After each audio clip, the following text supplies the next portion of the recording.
G'day, Peter here from Comfort Zone Insulation. I hope you enjoy our next video about insulation, and just remember, if you need a quote, click on the link and we're happy to help you out.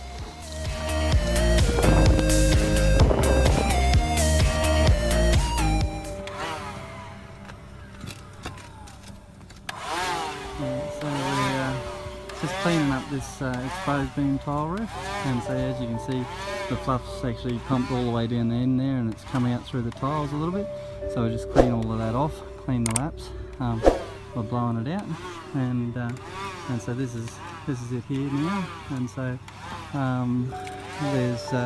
this is the least dense part, because obviously I've got the tiles up, but we'll squash that down. But that's got at least 40mm to 50mm of insulation in there, and that'll make a huge difference with the cellulose fibre product.